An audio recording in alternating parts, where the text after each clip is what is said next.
Sir আমি মেসির মতো হবো, আমি রোনাল্ডোর মতো হবো। ফুটবলের মেধা কিন্তু সবার মধ্যে থাকে না। ছোটকালতে যে স্কিল বেসিক তাকে যেভাবে আমি গড়ে তুলতে পারবো, বড়রা কিন্তু সেটা সম্ভব না। আধুনিক ফুটবলের খেলা এখন প্লেয়ারকে সব প্লেসেই খেলতে হবে। আপনারা জানেন বসুন্ধরা কিংস একাডেমি শুরুতে আমরা যেভাবে শুরু করেছি, আমাদের মেইনলি যে বাচ্চাদের 3টা গ্রুপে বাচ্চাদের প্র্যাকটিস করাতেছি। একটা 6 থেকে 11, 11 থেকে 15 এবং 15 থেকে 18 বাচ্চাদের আমরা প্র্যাকটিস করি। আপনারা দেখছেন এই বাচ্চারা কিন্তু আসলে আগে যে ফুটবলের যে বেসিক, অনেকে বেসিকগুলো জানতো না।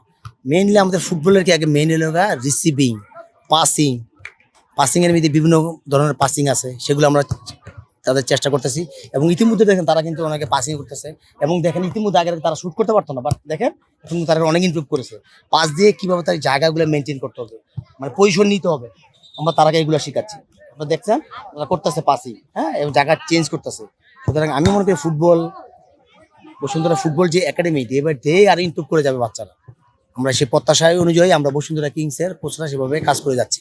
আমি মনে করি তারা প্রথম দিন থেকে ডে বাই ডে তারা অনেক ইমপ্রুভ করেছে।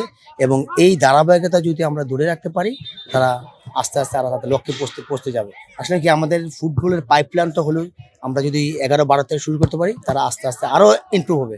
আমি মনে করেন 18-19 বাচ্চাদের নিয়ে তাদের বেসিক আর শেখাতে পারবো না। ছোটকালতে যে স্কিল বেসিক তাকে যেভাবে আমি গড়ে তুলতে পারবো, বড়রা কিন্তু সেটা সম্ভব না। আপনি দেখেন আমি তাকে যেটা শিখাবো তারাই শিখতেছে, তারা পজিশন নিচ্ছে, মারতেছে, অলরেডি দেখেন আপনারা, তারা কিন্তু করতেছে এবং তারা সাকসেস এবং ডে বাই ডে ইমপ্রুভ করবে। আর ফুটবলের মেধা কিন্তু সবার মধ্যে থাকে না।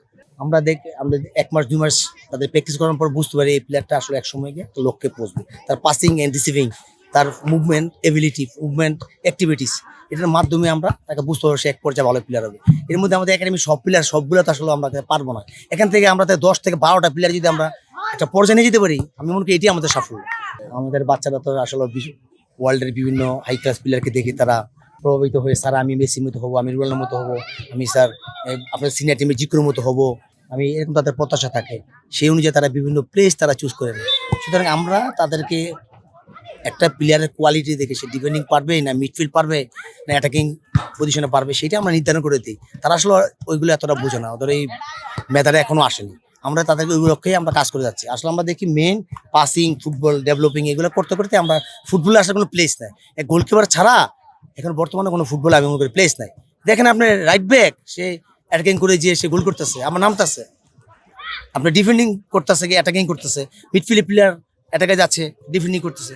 এখন ফুটবলে আসলে ওরকম নির্দিষ্ট কোনো প্লেস নেই। টোটাল আধুনিক ফুটবলের খেলা এখন প্লেয়ারকে সব প্লেসেই খেলতে হবে। অবশ্যই আমি মনে করি তার পজিশনটা, তার জোন মার্কিং, কোন পজিশন, রাইট ব্যাকের কাজ কি, লেগ ব্যাকের কাজ কি, সেন্টার ফরওয়ার্ডের কাজ কি, সেন্টার স্টোপারের কাজ কি, মিডফিল্ডের কাজ কি, রাইট উইংয়ের কাজ কি, লেফট উইংয়ের কাজ কি, তারা আমরা তাদের বুঝাই দিই। যে ওই পজিশনে যাবে সে ওই অনুযায়ী তার দায়িত্বটা পালন করবে, সেভাবে আমরা তৈরি করার চেষ্টা করতেছি। ও ধন্যবাদ জানাই বসুন্ধরা কিংসে, তারা যে মহৎ উদ্যোগ নিয়েছে, এই উদ্যোগটা যদি আমরা ধরে রাখতে পারি, ডে বাই ডে আমাদের উন্নতি করবে। আপনারা দেখেন আমাদের কিংস এখনো প্রায় 400-র উপরে আমাদের প্লেয়ার।